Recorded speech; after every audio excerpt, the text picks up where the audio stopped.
আপনারা কি জানেন বিশ্বের অনেক দেশেই বিবাহের ধারণা বদলাচ্ছে? আজ আমরা আলোচনা করব জাপানে চালু হওয়া একটি নতুন ধরনের বিবাহের ধারণা নিয়ে, যাকে বলা হয় সেপারেশন ম্যারেজ। এই ধারণা বাংলাদেশের সমাজ ব্যবস্থায় কেমন হতে পারে সে বিষয়ে বিস্তারিত আলোচনা করব।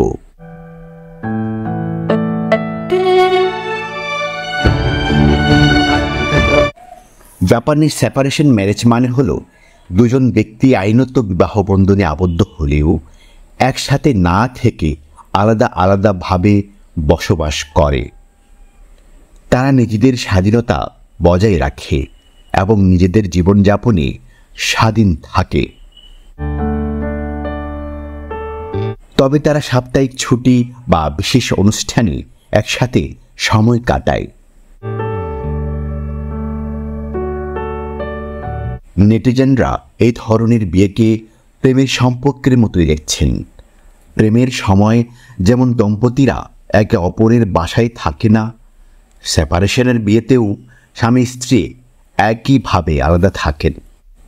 তারা নিয়মিত একে অপরের খোঁজখবর রাখেন এবং সুবিধামতো সময়ে মিলিত হন। অনেকেই এই কারণে এই বিয়ের নাম দিয়েছে সাপ্তাহিক বিয়ে।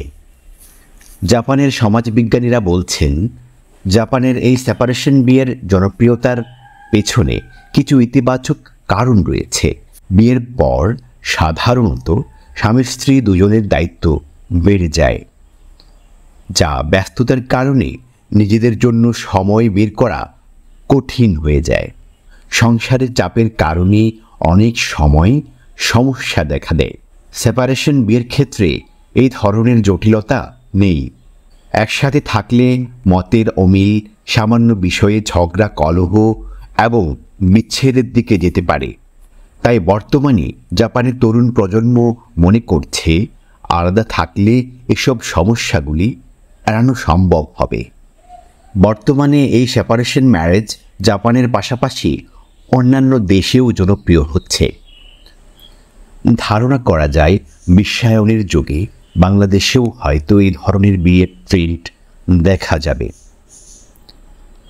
তবে বাংলাদেশের বিবাহের ধারণা খুবই গভীরভাবে রূঢ়িবদ্ধ।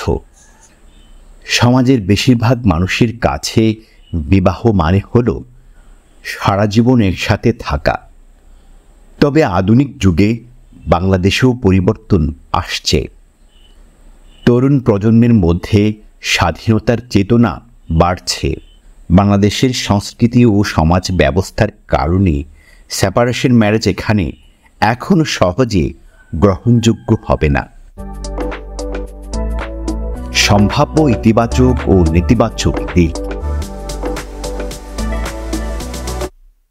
সেপারেশন ম্যারেজের ইতিবাচক দিকগুলো হলো, দম্পতিরা নিজেদের স্বাধীনতা বজায় রাখতে পারে, দাম্পত্য জীবনের চাপ কম থাকে।